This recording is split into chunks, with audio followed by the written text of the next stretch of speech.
Baik, dokter izin memperkenalkan diri. Nama saya Samantha Suljana, NRP 065, dan izinkan saya menjelaskan mengenai muskuloskeletal pada kasus 3 second phase. Sebelumnya izinkan saya memberikan overview case sedikit. Jadi Jordanus itu dia aktif berolahraga basket, lalu dia kakinya terjegal pada bagian tungkai bawah, lalu dia merasakan sakit. Namun dia tidak cedera parah, lalu dia lanjut bermain, dan saat dia lanjut bermain, dia melakukan gerakan manuver seperti pivot, shooting, dan lain sebagainya. Setelah bermain, dia merasa lelah, keringetan, lalu napas terengah-engah, jantung berdebar lebih kencang, lalu dia melakukan istirahat, dan dia semuanya itu kembali normal. Maka dari itu, saya akan menjelaskan mengenai muskuloskeletal dan sedikit mengenai hemostasis. Jadi yang pertama, muskuloskeletal dimulai dari anatomi. Anatomi ekstremitas superior itu terdapat regio brachii, deltoidea, kubiti, antebrachii, corpus, manus, dan juga digiti. Lalu pada brahi itu terdapat eh, os humerus yang berartikulasi dengan os clavicula, scapula, dan juga os tibia, os ulna dan radius.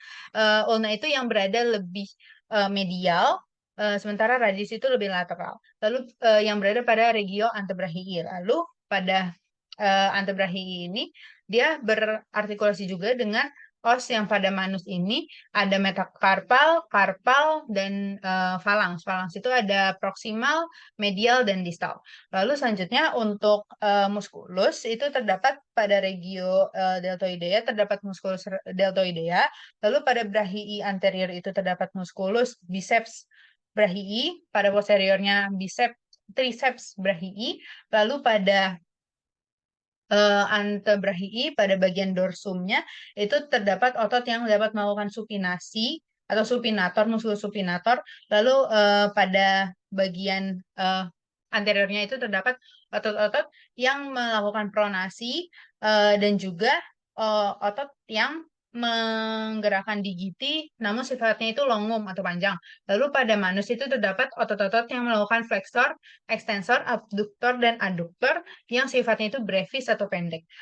Selanjutnya, ekstremitas inferior itu terdapat regio femoris, regio cruris, regio dorsum pedis, dan plantar pedis. Lalu pada femoris itu terdapat os femur yang berartikulasi dengan acetabulum dan juga dengan os tibia dan fibula yang dihubungkan dengan os patella itu yang berada pada bagian eh, cruris, regio cruris. Untuk tibia sendiri itu os yang berada lebih anterior dan lebih medial, sementara fibula itu lebih posterior dan lebih lateral. Nah, untuk selanjutnya tibia dan fibula akan berartikulasi dengan os malleolus yang akan terhubung dengan os talus, lalu os naviculare, lalu ada metatarsal, tarsal, dan juga phalanx, mulai dari proksimal, medial, sampai distal. Selanjutnya, untuk otot di bagian eh, regio femoris itu, bagian anterior itu terdapat os musculus eh, femoris, lalu di bagian belakang atau posterior itu terdapat musculus regio, terdapat juga regio pada bagian posterior itu regio gluteus. Lalu osnya muskulusnya adalah musculus gluteus maximus. Selanjutnya di bagian cruris itu terdapat otot bagian anterior itu terdapat otot atau musculus tibialis eh, tibialis anterior. Selanjutnya pada bagian posteriornya itu terdapat musculus gastrocnemius, lalu ada eh, musculus quadratus dan lain sebagainya. Selanjutnya pada dorsum pedis itu terdapat musculus-musculus yang menggerakkan digiti. Lalu pada plantar pedis itu terdapat musculus yang menggerakkan secara fleksi, digitinya untuk melakukan fleksi. Selanjutnya, untuk histologi tulang, itu terdapat sel dan matriks. Untuk sel sendiri, tulang itu ada osteoprogenitor cell yang adalah stem cell dari tulang. Lalu osteoblast itu hasil dari osteoprogenitor cell. Lalu osteoblast akan mengalami kalsifikasi oleh kalsium, ion kalsium dan juga fosfat menjadi osteosit. Lalu ada juga yang menjadi osteoklas, itu berguna untuk destruksi tulang. Tujuannya adalah supaya tulang itu tidak terlalu panjang, tidak terlalu tebal, jadi tetap in shape. Lalu untuk matriks disebut extracellular matrix yang ada organik dan non-organik. Untuk organik itu seperti kolagen, sementara kalau non-organik itu ada eh, kalsium dan lainnya. Selanjutnya, untuk otot itu histologinya terdapat otot polos, jantung, dan lurik. Untuk otot lurik sendiri itu yang akan lebih saya tekankan. Jadi kalau otot polos itu kan dan jantung itu bekerjanya tidak volunteer dan dia biasanya berada di dalam. Kalau jantung itu khusus untuk jantung, sementara kalau misalnya polos itu untuk otot-otot intestinal. Selanjutnya untuk lurik itu dia terdiri dari luar itu ada epimysium atau disebut juga di fascia yang berada right below superficial fascia atau subkutan. Lalu epimysium itu membungkus skeletal muscle, di mana skeletal muscle itu terdiri atas fasikel-fasikel, di mana fasikel itu dibungkus oleh perimysium. Nah, fasikel itu terdiri atas muscle fiber yang dibungkus oleh endomysium. Muscle fiber itu terdiri atas myofibril, myofibril yang myofibril itu terdiri atas sarkomer-sarkomer, di mana sarkomer itu tersusun atas myofilamen yang di mana filamennya itu ada tebal dan tipis. Selanjutnya untuk sendi itu ada sendi fibrosa, cartilagnita, laginta, dan sinovialis. Untuk fibrosa itu terdapat sendi sutura, sindesmosis, gomfosis. Untuk cartilaginta itu terdapat sikondrosis, simfisis. Lalu untuk sinovialis itu terdapat cairan sinovial yang dia itu tidak berbau dan berguna untuk sebagai pelumas pada sendi-sendi yang bergeraknya itu seperti pada lutut gitu. Selanjutnya saya akan menjelaskan mengenai fisiologi eh, untuk pertama-tama itu mekanisme nyeri.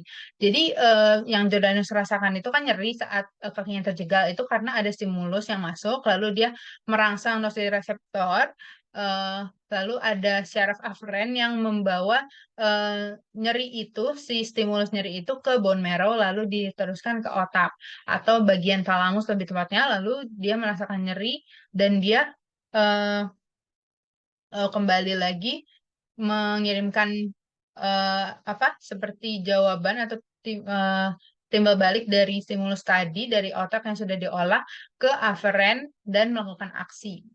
Nah, selanjutnya fisiologi sendi. Jadi sendi itu dia akan melakukan artikulasi kan, pergerakan. Itu menggerakkan tulang dengan tulang, dia menghubungkan tulang dengan tulang dan dia juga melakukan pergerakan. Lalu dia bekerja sama dengan ligamen, tapi tugasnya itu berbeda. Kalau sendi itu menciptakan artikulasi, kalau misalnya ligamen itu kan seperti menopang, menghubungkan, tapi dia menopang. Jadi ligamen itu membantu menopang tulang agar tetap in shape, walaupun harus menopang beban tubuh yang lainnya. Nah, selanjutnya ada tulang. Tulang itu adalah otot, maaf, tulang adalah organ yang bersifatnya gerak pasif, lalu dia digerakkan oleh otot. Otot itu adalah organ yang geraknya itu aktif. Nah, jadi kalau misalnya otot itu eh, berhubungannya dengan tulang adalah mekanisme kontraksi, karena dengan otot itu berkontraksi, itu bisa menarik tulang dan melakukan suatu gerakan, misalnya fleksi, ekstensi, dan sebagainya. Jadi bagaimana sih mekanisme kontraksi? Gampangnya itu secara pusat itu memberikan eh, stimulus ke syaraf perifer lalu ke eferen yang adalah neuromuscular junction kalau di otot ekstremitas. Nah, jadi neuromuscular junction itu bentuknya seperti ini. Jadi terdapat ini namanya synaptic cleft. Jadi di dalam si stimulus itu dibawa oleh si neuromuscular junction dalam bentuk vasikel-vasikel dan vasikel itu akan terbuka dan diberikan stimulus itu keluar ke synaptic cleft lalu akan hubungan dengan reseptor-reseptor yang terdapat pada otot ini.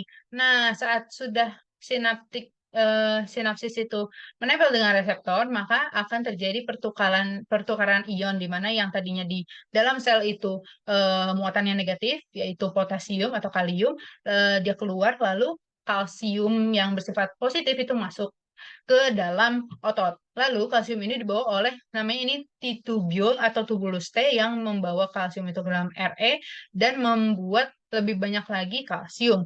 Lalu kalsium ini berguna untuk apa? Berguna untuk ini. Jadi pada filamen tipis tadi itu terdapat troponin. Troponin itu berhubungan dengan tropomiosin dan tropomiosin itu menutup miosin binding site agar tidak terjadi gerakan kontraksi yang tidak diinginkan. Maka dengan adanya kalsium dan juga ATP, kalsium menempel pada kalsium binding site pada troponin, maka tropomiosin bergeser dan miosin binding site terekspos dan bisa kenaan dengan miosin head pada filamen yang tebal.